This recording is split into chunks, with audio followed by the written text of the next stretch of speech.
नमस्कारः। अयि छात्राः, सौभाग्यात् ज्ञानविषयकचर्चायाः समयोऽयं समागतः। अद्य वयं ज्ञानविषयकचर्चां करिष्यामः। अस्माकं कृते अद्य पाठनीयाः बिन्दवः सन्ति। ज्ञानं, ज्ञानवैशिष्ट्यं, ज्ञानप्रकाराश्च। अत्र किन्नाम ज्ञानम् इति ध्येयमस्ति अस्माकम्। अथ च ज्ञानमस्ति चेत् ज्ञानस्य किमस्ति वैशिष्ट्यम्। अग्रे ज्ञानस्य कति प्रकाराः सन्ति। ज्ञानं पदेन इदानीं जनाः जानन्ति यत् लौकिकं यद् ज्ञानं तदेव ज्ञानमस्ति, परन्तु लौकिकं यद् ज्ञानं तद् भौतिकज्ञानमित्युच्यते। अस्माकं यद् ज्ञानं भारतीयसंस्कृतौ वा वैदिकसंस्कृतौ तत् वस्तुतः तात्विकचिन्तनात्मकं ज्ञानं भवति। जगदिदं कथं, कस्मात्, कुतः इत्यादि विषयकं यद् ज्ञानम्, अस्य ज्ञानस्य विषये ये आचार्याः अभवन् तेषां जनमतं तदनुकूलं ज्ञानविषये किमपि ज्ञास्यामो वयं। ज्ञानशब्दस्य प्रयोगम् इदानीं बहुधाः लोकाः कुर्वन्ति, किन्तु किन्नाम ज्ञानम् इति जिज्ञासायां विचारस्य आवश्यकता भवति। भारतदेशेऽस्मिन् वैदिकी संस्कृति सुप्रतिष्ठिता वर्तते इति सर्वे जानन्ति एव। भारते या संस्कृतिर्वर्तते सा एव वैदिकी संस्कृति इति सत्यं। वेदानुसारं या संस्कृतिः प्रचलिता सा संस्कृतिः वैदिकी संस्कृति इत्युच्यते। वेदः ज्ञानस्य आकरः इत्युच्यते। न केवलं भारते अपितु समस्तविश्वे सर्वे विद्वांसः मुक्तकण्ठेन स्वीकुर्वन्ति यत् वेदाः ज्ञानस्य आकरभूताः सन्ति। तदनुसारम् अर्थात् वैदिकसंस्कृतेरनुसारं धर्मार्थकाममोक्षाः इति चत्वारो पुरुषार्थाः भवन्ति। एषु पुरुषार्थेषु मोक्षः सर्वश्रेष्ठः। मोक्षस्य कामनायाम् अस्य संसारस्य तत्वात्मक ज्ञानमेव ज्ञानं भवति। अर्थात् यावत् पर्यन्तम् अस्य विश्वस्य, अस्य जगतः, अस्याः सृष्टेः यत् सूक्ष्मातिसूक्ष्मतत्त्वमस्ति तस्य ज्ञानं न स्यात् तावत् पर्यन्तं मोक्षप्राप्तिर्न स्यात्। मोक्षप्राप्तिरेव सर्वाधिकं वैशिष्ट्यं लक्ष्यमस्ति अस्माकम् आचार्याणां मतेन। अत्र मूलतः ज्ञातुं योग्यं यत् तद्भवति ज्ञेयम्। अज्ञानकर्ता जः ज्ञानम् इच्छति, जः ज्ञातुम् इच्छति स भवति ज्ञाता। ज्ञान ज्ञाता उभयोर्मध्ये योजकं यद् भवति तद्भवति ज्ञानम् इति वक्तुं शक्यते। अस्य संसारस्य मूलतत्त्वान्वेषणं, तस्य साक्षात्करणं भवति ज्ञानं। तदनुकूलमेव चिन्तनं, तदनुकूलमेव विचारः इति भवति ज्ञानम्। अग्रे वयं पठिष्यामः यत् मूलतत्त्वं किमस्ति। मूलतत्त्वमस्ति यत्र आत्मा। यदि आत्मा अस्ति मूलतत्त्वं, यतोहि जीवने यत् किमपि भौतिकं तत्तु इदानीन्तनाः ये वैज्ञानिकाः सन्ति, सामान्यलोकाः ये सन्ति, ते सर्वे विचारयन्ति। परन्तु ज्ञानविषयकचिन्तने अस्माकं ये पूर्वाचार्याः अभवन्, उपनिषदि यद् वर्तते तत्तत्त्वमस्ति ज्ञानम्।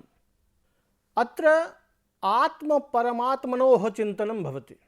मूलरूपेण कोऽयम् आत्मा, वा कोऽयं परमात्मा इति चिन्तनेन बुद्धिर्यत्र निश्चिता भवति तदेव ज्ञानम् इत्युच्यते। आत्मा एव मूलरूपेण ज्ञातव्यविषयः इति महर्षि याज्ञवल्क्यस्य उपदेशानुसारं ज्ञायते। बृहदारण्यकोपनिषदि स्पष्टमुक्तं यत् आत्मा रेवा द्रष्टव्यः, श्रोतव्यो, मंतव्यो, निदिध्यासितव्यः। अर्थात आत्मा एव ज्ञातव्य विषयः। अस्य विषये चिन्तनम् अस्माकं दायित्वम्। अजावत् पर्यन्तम् अस्य ज्ञानं न भवति तावत् पर्यन्तं किमपि न भवितुमर्हति। एवमेव वेदान्तशास्त्रे ज्ञेयमस्ति ब्रह्म। ज्ञानस्य विषयो भवति पृथक् पृथक्, परन्तु ज्ञानं तु एकमेव भवति। कथं? ज्ञान विषये जे आचार्याः अभवन् ते सर्वे स्वधिया विचारितवन्तः। तेषां मतेन यदि सामान्यतया चर्चा क्रियेत तर्हि मार्कण्डेय पुराणे उक्तं यत् ज्ञानमस्ति समस्तस्य जन्तोर्विषये गोचरे विषयस्य महाभाग जाति चैवं पृथक् पृथक्। अर्थात समेषां जनानां समेषां जीवानां कृते ज्ञानम् अस्ति, परन्तु तेषां समेषां विषयस्य पार्थक्यं भवति। यदि पार्थक्यं न स्यात् तर्हि समेषां ज्ञानम् एकस्यामेव धारायां प्रवहेत्। अतः जनानां विचारस्य यत् पार्थक्यं तदाधारः ज्ञानमेव। इदं यद् ज्ञानं तत् किमर्थं भवति वा ज्ञानस्य वैशिष्ट्यं किमस्ति इत्यपि ज्ञातव्यमस्ति। अनेनैव ज्ञानेन कर्मबन्धनस्य नाशो भवति। कर्मबन्धनेनैव संसारस्य स्थितिः वर्तते। उक्तञ्च गीतायां ज्ञानाग्निः सर्वकर्माणि भस्मसात् कुरुते तथा। अर्थात ज्ञानरूपी जदग्निः तत् सर्वेषां कर्मणां यद् बन्धनं तद् बन्धनं भस्मसात् कुरुते। संसारस्य यद् बन्धनं तस्मात् बन्धनान् मुक्तिरेव मोक्षः। अतत् ज्ञानं विना न भवति। उक्तञ्च ऋते ज्ञानात् न मुक्तिः। ज्ञानं यदा प्राप्यते, यः कश्चित् ज्ञानमवाप्नोति तदा स्वतः एव अचिरेणैव कालेन शान्तिं गच्छति वा शान्तिं प्राप्नोति। उक्तं ज्ञानं लब्ध्वा परां शान्तिम् अचिरेणैवाधिगच्छति इति गीतायाम् उक्तम्। ज्ञानं सदृशं किमपि पवित्रं तत्त्वं नास्ति। अर्थात सर्वश्रेष्ठं पवित्रं तत्त्वं ज्ञानमेव भवति। गीतायाः नाम सर्वैः श्रुतमेव प्रायः। तत्र उक्तं न हि ज्ञानेन सदृशं पवित्रमिह विद्यते। अर्थात इह संसारे ज्ञान सदृशं किमपि पवित्रं तत्त्वं नास्ति। ज्ञानं विना मनुष्यः मनुष्य एव न भवति। यदि ज्ञान विषये अन्येषां मतं पश्यामः तर्हि वदन्ति विद्वांसः येषां न विद्या न तपो न दानं ज्ञानं न शीलं न गुणो न धर्मः ते मृत्युलोके भुवि भारभूताः मनुष्यरूपेण मृगाश्चरन्ति। अर्थात येषां जनानां कृते ज्ञानं नास्ति, यद्यपि ज्ञानेन सह अन्येषामपि विषयाणां समायोजनं नीतिकारैः कृतं, परञ्च इदानीं ज्ञानस्य चर्चां कुर्मो वयम्। अतः ज्ञानमेव पश्यामः कि यदि ज्ञानं नास्ति तर्हि मनुष्यरूपेण मृगाः एव चरन्ति अस्यां भूमौ। अतः ज्ञानं समेषां कृते वर्तते इति तु सत्यम्। इदं ज्ञानं द्विविधं, लौकिकम् अलौकिकं च। लौकिकं किं नाम? इह लोके अस्मिन् संसारे यत् किमपि दृष्टिगोचरं भवति तत्सर्वं लौकिकम् अस्ति। तस्य ज्ञानं लौकिकं ज्ञानं सांसारिक सुखभोगाय तदनुकूल तत्त्वावबोधः भवति लौकिकज्ञाने। यथा इदानीं वैज्ञानिकानां ये आविष्काराः भवन्ति वा यत्किमपि चिन्तनम् अस्ति तत्सर्वं लौकिकं ज्ञानमस्ति। एतदतिरिच्य एतत् अतिरिक्तं यत् ज्ञानमस्ति तत् अलौकिकं, यत् अस्माकं बाह्येन्द्रियैः दृष्टं न भवति। यत्किमपि नयनाभ्याम् अस्मिन् लोके न दृश्यते अपितु तद्विषये विद्वद्भिः विचार्यते, यतो हि तद्विचारस्य आवश्यकता भवति। यथोक्तम् आचार्यशङ्करेण कस्त्वं, कोऽहं, कुत आयातः, का मे जननी, को मे तातः। अर्थात अस्मिन् संसारे कुतः आगतोऽहम्, त्वं कः, अहं कः इत्यादीनां प्रश्नानाम् उत्तरम् आचार्यैः चिन्तनीयम्। तैः आचार्यैः यत् चिन्तितं साररूपेण यद् निगदितं तदेव अलौकिकं ज्ञानम्। एतेन ज्ञानेन वस्तुतः आत्मशान्तिर्भवति। यावत् पर्यन्तम् एतद् ज्ञानं न भवति तावत् पर्यन्तम् आत्मशान्तिर्न लभ्यते। इदमेव ज्ञानं वास्तविकं ज्ञानं, न तु लौकिकं ज्ञानं वास्तविकं ज्ञानं भवति। यद्यपि अस्य ज्ञानस्य बहवः शाखाः वर्तन्ते, यतो हि भारतदेशे विदेशे वा बहवः आचार्याः अभवन्, यैः विचारः कृतः अस्मिन् विषये। परन्तु वैदिकसंस्कृतौ यदि पश्यामः तर्हि अस्य ज्ञानस्य मूलरूपेण 6 शाखाः वर्तन्ते। तस्य मूलतत्त्वस्यान्वेषणे साक्षात्करणे च भेदात् एव शाखाभेदो भवति। यतो हि ज्ञानं यदि एक एव तर्हि शाखाभेदः कथम्? तो जे आचार्याः अभवन् तेषां विचारसरणिः, विचारपद्धतिः पृथक् पृथक् वर्तते। तो यस्य आचार्यस्य यादृशः विचारः तत्तेन प्रदर्शितो यः मार्गः स मार्ग एव शाखारूपेण व्यपदिश्यते। तासां शाखानां पृथक् पृथक् विवेचनात् प्राक् यदि वयं श्रीमद्गीतायाः तत्त्वं पश्यामः, यतो हि गीतायां सर्वेषां विचारकानां यत् तत्त्वं सर्वासां शाखानां समावेशो वर्तते तत्र, अतः सर्वज्ञानमयी गीता इत्युच्यते। वयम् इदानीं गीतायाः आधारमादाय ज्ञानतत्त्वस्य किमपि विवेचनं पश्यामः। जानन्ति भवन्तः यत् गीतेयं प्रस्थानत्रयी वर्तते, उपनिषत्, ब्रह्मसूत्रं, गीता च। गीता महाभारतस्य भीष्मपर्वणि वर्तते। अस्य महाभारतस्य रचयिता बादरायणः व्यासः। व्यासस्य परिचयः 18 पुराणानां कर्ता, वेदस्य विभाजनकर्ता भगवान् वेदव्यासः, वेदान्तशास्त्रस्य प्रवर्तकः, ब्रह्मसूत्रस्य च कर्ता। अस्यैव अपरं नाम वर्तते कृष्णद्वैपायनः। महाभारतीय कथानुसारं महर्षि पराशरस्य अयं पुत्रः मत्स्यगन्धायां जातः।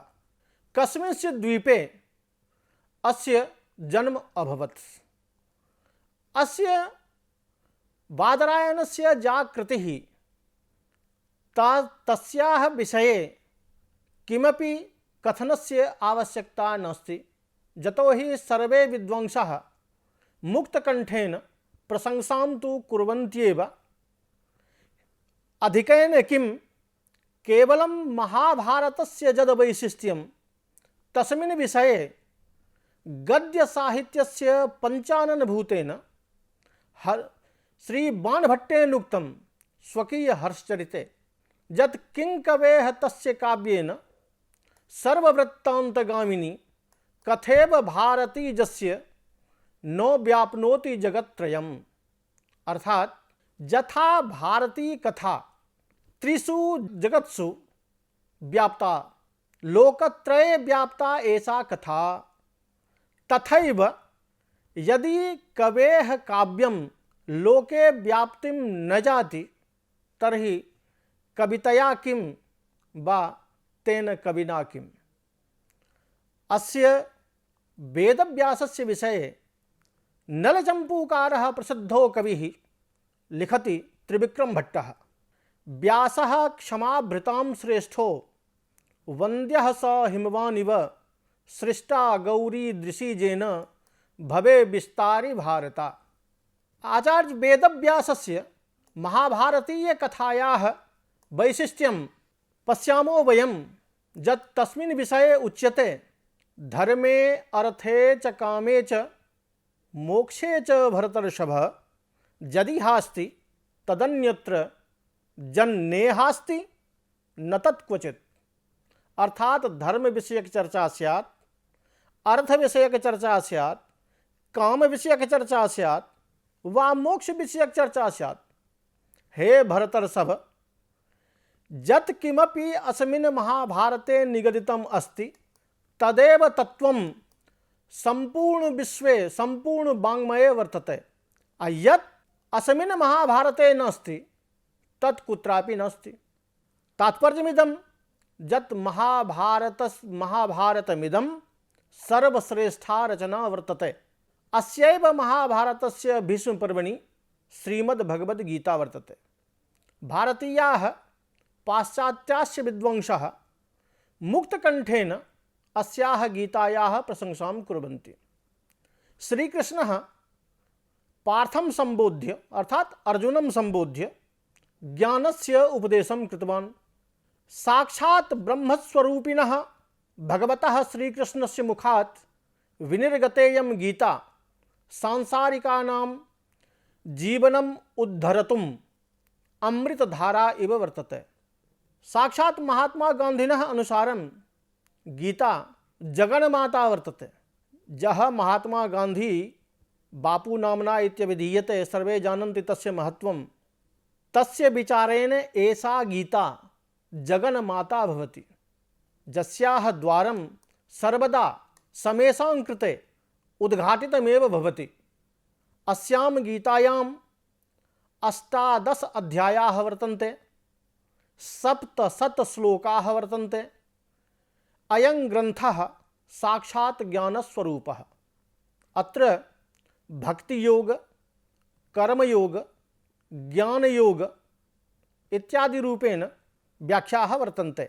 यतो हि यः आचार्यः भक्तिपक्षीयः तत्कृते भक्तियोगः, कर्मयोगः, अन्येषां कृते ज्ञानयोगः। यथा विचारकानां दृष्टिः तादृशज्ञानमेव अत्र गीतायाम् उपलभ्यते। एतेन ज्ञायते यत् सर्वविधज्ञानस्य आकरभूतेयं गीता। अतएव उच्यते यत् सर्वोपनिषदो गावो दोग्धा गोपालनंदनः पार्थो वत्सः सुधीर भोक्ता। अर्थात उपनिषद रूप गवां दोहनं कृतवान् साक्षात् भगवान् कृष्णः।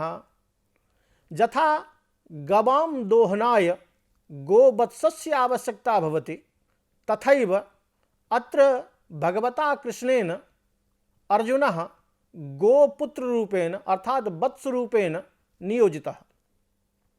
वत्सं विना तो गोदोहनं भवितुं नार्हति। अतः इयं गीता तस्मान् निःसृतं दुग्धमस्ति यद्दुग्धं पिबन्ति सुधीजनाः। जानन्ति भवन्तः कि यदा अर्जुनः महाभारत युद्धात् विरमितो अभवत्, जतो हि स्वाग्रजैः सह युद्धं कर्तुं नेच्छति स्म अर्जुनः, तदा श्रीकृष्णः तम अर्जुनं सम्बोधितवान्। यदा गीतायाः श्रवणात् अर्जुनस्य मोहः विगतो अभवत्, तदा स युद्धाय सज्जो अभवत्।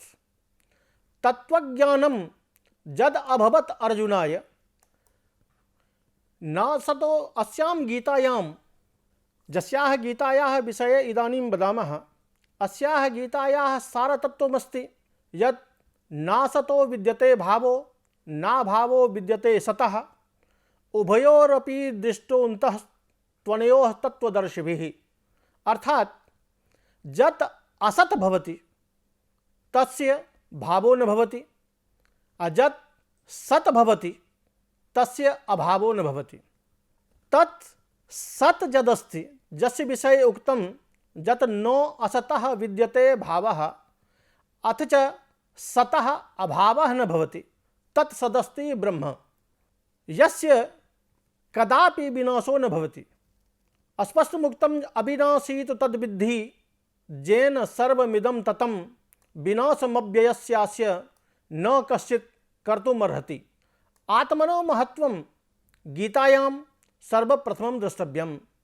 गीता ब्रह्मणः सगुण निर्गुणयोः रूपद्वयस्य सत्तां स्वीकरोति, उभयोरपि एकत्वमपि स्वीकरोति। इदं ब्रह्म जगतः उत्पत्ति स्थिति लय कारणं शुद्ध चैतन्यम् अखंडानंदस्वरूपो भवति। अस्य न कदापि उत्पत्तिर्भवति न च कदाचित् लयो भवति, न जायते म्रियते वा कदाचिन्, नायं भूत्वा भविता वा न भूयः, अजो नित्यः शाश्वतोऽयं पुराणो न हन्यते हन्यमाने शरीरे। वेदा विनाशिनं नित्यं ज एनजमव्ययं, कथं स पुरुषः पार्थ कं घातयति हन्तिकम् इति सर्वे जानन्ति। आत्मा अस्मिन् शरीरे तिष्ठति, परन्तु यथा जनाः वस्त्राणां परिवर्तनं करोति तथैव आत्मा अस्य शरीरस्य परिवर्तनं करोति। अस्पष्टमुक्तं यत् वासांसि जीर्णानि यथा विहाय नवानि गृह्णाति नरोपराणि, तथा शरीराणि विहाय जीर्णानि न्यन्यानि संजाति नवानि देहि। अत्र देहि यद्भवति स आत्मा, तस्य प्रत्यक्षीकरणमेव मूलतः ज्ञानम्। अस्यैव वर्णनं महाकवि बाणभट्टः स्वकीय कादम्बर्यां करोति। रजोजुषे जन्मनि सत्त्ववृत्तये, स्थितौ प्रजानां प्रलये तमस्पृशे, अजाय सर्गस्थितिनाश हेतवे, त्रयीमयाय त्रिगुणात्मने नमः। अस्यां गीतायां ज्ञान कर्म भक्तीनां च विलक्षण संयोगो वर्तते। अत्र योग शब्दे ध्यान ज्ञान कर्म भक्तीनां च समन्वयो भवति। जानन्ति भवन्तः, योग शब्दस्यार्थो भवति मेलनं। दुःखात् आत्यन्तिक निवृत्तिः, सुखस्य प्राप्तिश्च वा अखण्डानन्देन आत्यन्तिक संयोगस्य यत् मेलनं तदेव योगः। धारणा ध्यान समाधिर्भवति ध्यानयोगः। स्थितप्रज्ञस्य द्वन्द्वातीता ब्राह्मी स्थितिर्भवति ज्ञानयोगः। निष्काम कर्म कौशलं भवति कर्मयोगः। योगः कर्मसु कौशलम् इति गीतायाः संदेशः। अर्थात कर्मणि या कुशलता तदेव कर्मयोगः। ज्ञातव्यं यत् ज्ञानयोगस्य वैशिष्ट्यं सर्वोपरि भवति। योगिनां लक्ष्यं भवति अपरोक्षानुभूत्या आत्मसाक्षात्कारः इति तु ज्ञानं विना न भवितुमर्हति। अतएव भगवत्कृपयैव ज्ञानयोगस्य प्राप्तिर्भवति। ये नित्यं ध्यानकर्मणि लग्नाः भवन्ति वा ये प्रेमपूर्वकं भगवन्तं भजन्ते, तेषां कृते भक्तियोगस्य प्राप्तिर्भवति। भगवान् स्वयं गीतायां वदति यत् चतुर्विधाः जनाः मां भजन्ति, परन्तु तेषु यः ज्ञानी भवति स एव भवति श्रेष्ठः। गीतायां भगवतः श्रीकृष्णस्य वचनमिदं चतुर्विधाः भजन्ते मां जनाः सुकृतिनोऽर्जुन आर्तो जिज्ञासु अर्थार्थी ज्ञानी च भरतर्षभ। एषु चतुर्षु ज्ञानी एव सर्वोत्तमो भवति। अनन्तरं गीतायाः निष्काम कर्म योग एव भवति कर्मयोगः। निष्काम कर्म कर्म परित्यागो न अपितु कामनायाः परित्यागो भवति। यतो हि संसारे देहिनः कदापि कर्म त्यक्तुं न शक्नुवन्ति। तदर्थम अग्रे किं स्यात्? यदि कर्म स्यात् तर्हि संसारस्य बन्धनम्। यदि निष्काम कर्म स्यात् तेन मुक्तिर्भवितुमर्हति। अतः निष्काम कर्मणः महत्त्वमस्ति नान्यस्य। यतो हि लोकोऽयं कर्मबन्धनः, अयं संसारः बन्धन एवास्ति। न हि देहभृता शक्यं त्यक्तुं कर्माण्यबोधतः। यदा कर्म त्यक्तुं नार्हति कश्चित् तर्हि तस्मान् मुक्तये निष्काम कर्मयोगस्यैव आवश्यकता वर्तते। कर्मत्यागस्य उपदेशो न भवति गीतायाम् इति मूलतः ध्येयम्, अपितु कर्म निष्काम कर्मणः उपदेशो वर्तते। यतो हि कर्मण्येवाधिकारस्ते मा फलेषु कदाचन मा कर्मफल हेतुर्भूर्मा ते संगोस्त्वकर्मणि। अत्र जनाः वदन्ति कि यत् प्रयोजनस्य आवश्यकता न स्यात् तर्हि जनाः कर्म कथं करिष्यन्ति।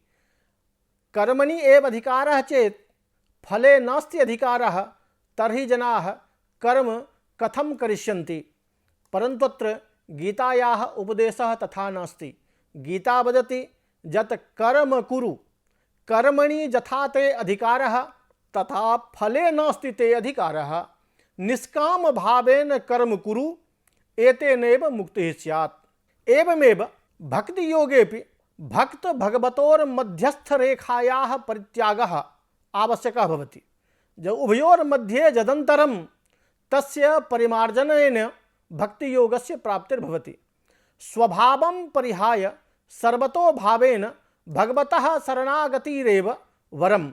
अतएव उक्तं गीतायां भक्ति योग विषये यत् सर्वधर्मान् परित्यज्य मामेकं शरणं व्रज अहं त्वां सर्वपापेभ्यो मोक्षयिष्यामि मा शुचः। एतेन किं भवति? क्षिप्रं भवति धर्मात्मा शाश्वत शांतिं नियच्छति कौन्तेय प्रतिजानीहि न मे भक्तः प्रणश्यति। अर्थात उपरि उक्त प्रकारेण यस्य कृते भक्ति योगस्य प्राप्तिर्भवति तस्य कदापि नाशो न भवति। एवं प्रकारेण ज्ञान योगः स्यात्, कर्मयोगः स्यात्, भक्ति योगो वा स्यात्, केनापि प्रकारेण योगः स्यात् यत् योगः योगबलेन यद् ज्ञानम् आत्मनः यत् साक्षात्कारम् आत्मनः साक्षात्कारः स्यात् वा ब्रह्मज्ञानं स्यात्, ज्ञानप्राप्त्यनन्तरं पूर्णरूपेण मुक्तिर्भवति। एवं प्रकारेण ज्ञानस्य तात्पर्यमभवत् मूलतत्त्वावबोधः। अस्य सत्तत्त्वस्य प्राप्तेः बहुविधाः मार्गाः सन्ति।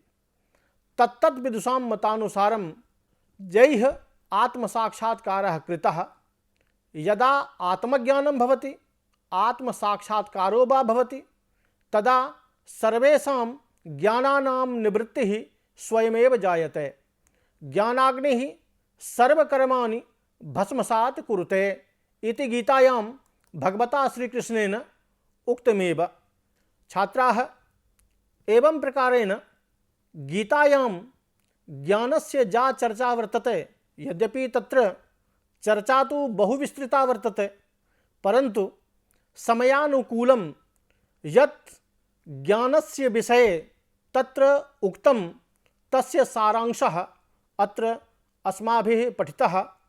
एतदग्रे अस्य ज्ञानस्य याः शाखाः सन्ति तद्विषये अग्रे